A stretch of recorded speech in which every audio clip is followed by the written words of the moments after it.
Life can have a lot of unexpected twists and turns along the way.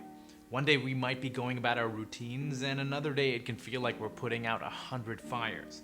All of this can feel truly disorienting for many of us. There are, however, several Stoic principles that can come in handy here.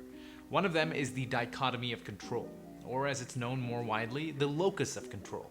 It's about focusing our energy on the things that we can control, and not worrying about the rest. Now, this could be extended to a concept called the ideal ordinary week, which can help create some structure and minimize these issues. You essentially have to start by asking yourself, what would an ideal ordinary week look like for you? So this is what a relatively ordinary or typical week would be.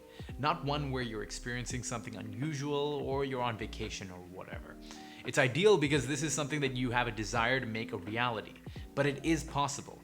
The concept is about future projection. It's about envisioning what you'd want to have your future look like in the next year or two, because it can take time to get your routine to an ideal place. Now, rather than telling you the things that you should be doing during your day, I'm going to share a few guidelines that I've used to help myself move in that direction. The first key is blocking out time in your day for the things that you would like to maintain on a regular basis. It really helps to schedule things in advance so you have an idea of the elements that you would like to maintain consistency with. As a creative entrepreneur, I like to block out time for writing and learning as much as I can.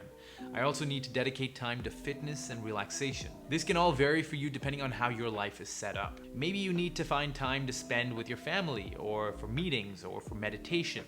It's really about crafting out time for things that you need which help fuel you. This brings me to my next key. Does it fuel you? We can easily get pulled into the trap of routine activities that suck the soul out of us every single day. And this key gives you permission to audit and attempt to eliminate them as much as possible. Maybe there are certain meetings that happen regularly and drain you. Is there a way you could limit how long they are or lessen their frequency? What if there was some part of your creative process that truly exhausts you in a bad way every time you do it? The point is that you want to try and build on the things that energize you and inspire you.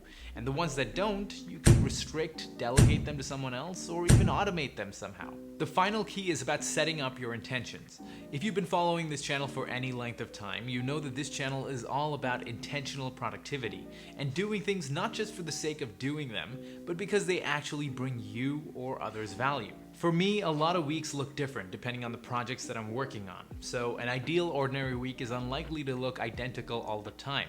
But what can help is moving the needle towards something more ideal and setting an intention for each day or week at large. The caveat when doing all of this is not to think in terms of achieving certain milestones, but rather in terms of how the hours in the week are spent.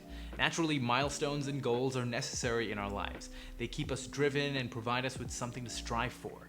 But we're not consistently going to keep hitting milestones every single day of the week. So the question to maybe ask yourself is, what do you want your daily existence to look like?